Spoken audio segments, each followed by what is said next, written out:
सभी देशवासियों को भगवान वाल्मीकि जी की जयंती की हार्दिक शुभकामनाएं। आइए आज के इस कार्यक्रम में हम जानते हैं भगवान वाल्मीकि जी के बारे में, जिनको आदि कवि के नाम से भी जाना जाता है। वाल्मीकि जी ने संस्कृत में रामायण की रचना की और वो आदि कवि के रूप में प्रसिद्ध हुए। उन्होंने संस्कृत में रामायण की रचना की। महर्षि वाल्मीकि मूलतः निषाद थे। उनके द्वारा रची रामायण वाल्मीकि रामायण कहलाई। रामायण एक महाकाव्य है जो कि राम के जीवन के माध्यम से हमें जीवन के सत्य व कर्तव्य से परिचित करवाता है। अनेक नामों से भी भगवान वाल्मीकि जी को हम जानते हैं। उनको त्रिकालदर्शी भी कहा गया, भगवान महर्षि गुरुदेव ब्रह्म ऋषि भी कहा गया। और जिस मंत्र से उनको याद किया जाता है या जिनके लिए मंत्र बोला जाता है, ओम वाल्मीकि नमो नमः। आदि कवि शब्द जो प्रयोग में लाया जाता है, आदि और कवि के मेल से ये शब्द बना है। आदि का अर्थ होता है प्रथम और कवि का अर्थ होता है काव्य का रचयिता। वाल्मीकि जी ने संस्कृत के प्रथम महाकाव्य की रचना की थी जो रामायण के नाम से प्रसिद्ध है। प्रथम संस्कृत महाकाव्य की रचना करने के कारण वाल्मीकि जी आदि कवि कहलाई। रामायण में भगवान वाल्मीकि जी ने 24,000 श्लोकों में श्री राम उपाख्यान रामायण लिखी। ऐसा वर्णन है कि एक बार वाल्मीकि क्रोंच पक्षी के एक जोड़े को निहार रहे थे और वह जोड़ा प्रेमलाप में लीन था। तभी उन्होंने देखा कि बहेलिये ने प्रेम मगन क्रोंच, जिनको हम सारस के नाम भी पक्षी को जानते हैं, पक्षी के जोड़े में से नर पक्षी का वध कर दिया। इस पर मादा पक्षी विलाप करने लगी। उसके विलाप को सुनकर भगवान वाल्मीकि जी की करुणा जाग उठी और द्रवित अवस्था में उनके मुख से स्वतः ही ये श्लोक फूट पड़ा। मां निषाद प्रतिष्ठाम तवंगम शाश्वती समाह यत क्रोंच मिथुनादेकम वधि काम मोहितम।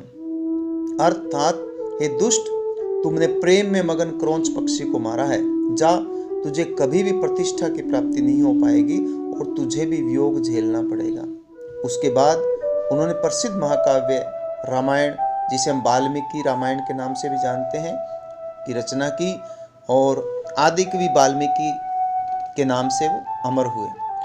अपने महाकाव्य रामायण में उन्होंने अनेक घटनाओं के समय सूर्य, चंद्र तथा अन्य नक्षत्र की स्थितियों का वर्णन भी किया है। इससे ज्ञात होता है कि वे ज्योतिष विद्या एवं खगोल विद्या के भी प्रकांड ज्ञानी थे।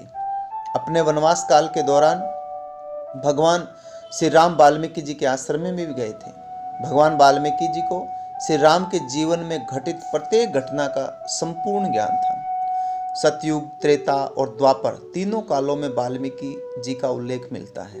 इसलिए भगवान वाल्मीकि को सृष्टिकर्ता भी कहते हैं। रामचरितमानस के अनुसार जब श्री राम वाल्मीकि आश्रम आए थे तो आदि कवि वाल्मीकि के चरणों में दंडवत प्रणाम करने के लिए वे जमीन पर डंडे की भांति लेट गए थे और उनके मुख से निकला था कि तुम त्रिकालदर्शी मुनि नाथा विश्व बदर जीमी तुमरे हाथा।